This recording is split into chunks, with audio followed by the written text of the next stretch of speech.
right, we're back from the break, and while I was sitting here, one of the people was talking a little bit about, raised an interesting question about this conversion, this factor, and what do I do? So if someone is taking, let's suppose, 8 Percocet a day, well, we got, hey, Chuck, you're on the line. Maybe. Chuck? Okay, you're on the air. Okay. Chuck. Hey, Doc. Hey, do we need to turn that sound up a little bit, because I have a hard time hearing him. Chuck, what's up? Can you hear me? Yeah, I need him to hit the sound a little bit, but what's up? Oh, not much. Got a question. People with terminal cancer where it's metastasized and they're in agony, a lot of pain, do they still got to do all this stuff with pain? I mean, I can't imagine these poor people that are, literally dying and in agony having to run to Walmart every day for painkillers. Are they doing what now? Well, is there any exception for people with, like cancer pain? Well, sure. The basic premise is that you have to tell the pharmacy why we're prescribing the medication. And if we're not telling them why, then they may question what we're doing. So we have to put diagnosis codes on the prescription now, so the pharmacist understands why we're giving the medication. Once they know it's a cancer patient, they usually don't ask any questions after that. Okay. And you can do it for extended periods then? Yeah, you can do anything for extended periods, but now they may start looking at people that are on it for a long period of time. It all depends, number one, their escalating dosages. Do they take their medications responsibly?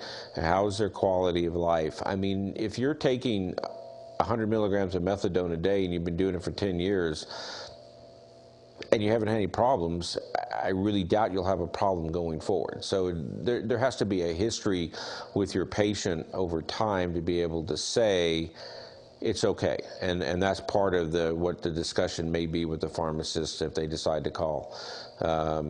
And so we're all trying to reduce our numbers. We're all trying to cut back. We're all trying to be responsible here. But there's some people that just need their prescriptions. And if a pharmacist doesn't want to give them, then you need to find another pharmacy, and you need to complain, because they're not being real people. Right. Okay, great. Thanks. One more question, and it kind of fits with what you just said. I've been on this Nexium for like 25 years because of GERD and acid reflux. Mm-hmm. And, I hear all these warnings that it causes, severe side effects, including gastrointestinal cancer and that. And my question is there any way to get off that if you have, bad reflux? Or is it just something I should, go ahead and take? Well, you have the lesser of two evils, right? If you have chronic reflux, you may get esophageal spasm, erosion, could even get esophageal cancer. That's a poor outcome. Not only that, it may go into spasm and you may think you're having a heart attack, so you may take multiple trips to the emergency room only to find out it's your GERD. They're going to put you back on that medication. There are other things you can do using some of the antihistamine medications like ranitidine or Zantac, maybe on a day or two, giving yourself a day or two break from the Nexium, using like 300 milligrams of Zantac in place of that, so you're not on it every day but every other day. Making sure you're using calcium citrate, not carbonate, to replace your calcium, because the proton pump inhibitors inhibit so much acid you really can't absorb calcium carbonate like Tums and things of that nature. So okay, great. So yeah, there's no risk to it. I think some of the studies, the renal thing and this and that and the other, it does interfere with drugs like Plavix and other things that people take for anticoagulants. But sometimes you have to take the good with the bad, and, right. and for you, it's not a good thing if you have that much reflux to go without your medication. Yeah, okay. Great. Thanks a lot, Doc. Appreciate it. Oh, thanks for the call, Chuck. I really appreciate you calling in. Bye-bye. Yep. Get a little bit of an echo back there. So now they come in and turn that sound down because I'm getting some feedback in here. So fine line there on the call in. So we'll hang on just a second, and yeah, that's much better. Okay, good. So anyway, we use like a speaker that comes from like the old computer speakers, and then so there's always that feedback and that delay that we get in there. Okay, so one of the things that I kind of wanted to talk a little bit about today that tends to be coming up, you've seen a lot of commercials about Cologuard, and it's the test that has been designed by a company called Exact Science, and they have developed a pretty cool colon screening test for those of 50 and above, and it's really meant for those people who have not, and again, I mean, not had a diagnosis of colon cancer and have not had a previous diagnosis of polyps in their colon. If you've had any of those, this test will not work for you. You've already been shown to have the disease, and therefore the test is invaluable. It'll probably be positive most of the time. You're going to be back to the colonoscopy. So once you've found to have some abnormality in your colon, you're relocated to getting colonoscopies for the rest of your life. Now, obviously, there are some patients that, are worried about the perforations, worried about the issues. They can indeed and do happen. I've seen one of my patients in the 30 years I've been practicing medicine that has had a perforation, but it's the same thing as, the one person that did this makes the news, and there probably isn't anybody out there that has known somebody who hasn't had a perforated bowel as a result of that. It is a very nasty problem, but colon cancer, trust me on this, is a very nasty death.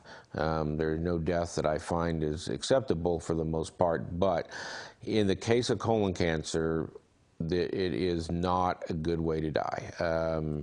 And the sad part about it is it can be avoided. That's the part that I find, very very disturbing, is that colon cancer, of all the cancers out there, is so avoidable. Why?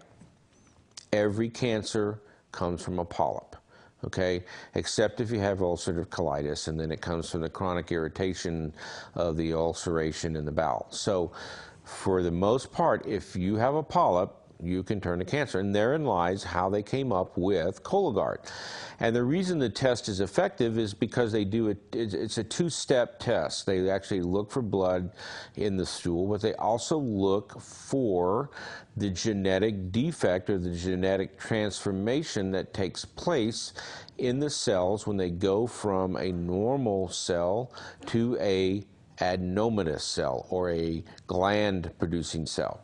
So all polyps are little adenomas or little outgrowths, and when they do that, that causes the cell type to change. So their actual result for those people that have just turned 50 to 60, there's a 13% false positive rate.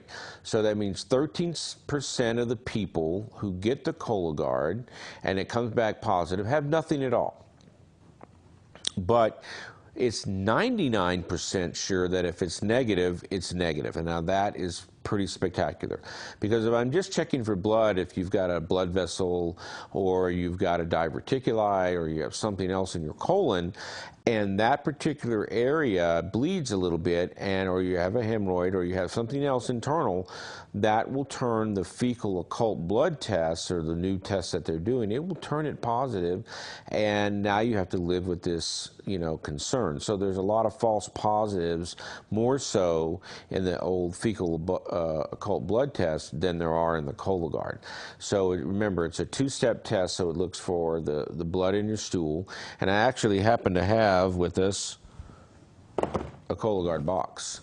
So when we come back from the break, which will be in a few minutes, and provided we don't get any callers, I'm going to go through and show you a little bit about this test, and I think it's really cool. I would advise you for all Medicare and commercial insurance. Medicaid, I'm not so sure about, but if you're over the age of 50 and you haven't had a polyp or you haven't had colon cancer, this is indicated for you. And it's good for 3 years. That's the beautiful thing about this test, is it's good for 3 years. So we have Steve on the line. Steve, are you there? Hello, doctor. Yep. Yeah, I had a polyp, so I'm not good for Cologuard. But this might be a little off topic. About a year or so ago, I bought stock in that Cologuard, and I want to thank you for putting kind of a little bit of a plug in for it. I mean, that Cologuard stock. Look at the graph tomorrow. It's fantastic. Yeah, no, it is, and I do not own stock in Cologuard, so I will say that because I don't want to, that's one of the things that we doctors really should be careful with is, not promoting something that would benefit us, indirectly financial. But it is a very, very, very cool test, and so I really like it when you understand why and how it works, and the simplicity of it. I have a few caveats about Pahrump that I'll talk about after the break, about completing the test. One of them is the time frame at which they have to receive it in order for the test to be valid. So. Yeah, well, I just want to. I know you didn't do a plug for yourself, but you did a plug for me, and I want to thank you for that. What's that? I said I know you didn't do a plug for yourself, but you did a plug for me because I own stock in that. I actually even own an option in that. It's done in that. Okay. Well, I'm having a little hard time hearing him, but we can't get the echo and the feedback right. So why don't you hang on till maybe after the break, and if you have another question, we can pick it up. Is that good?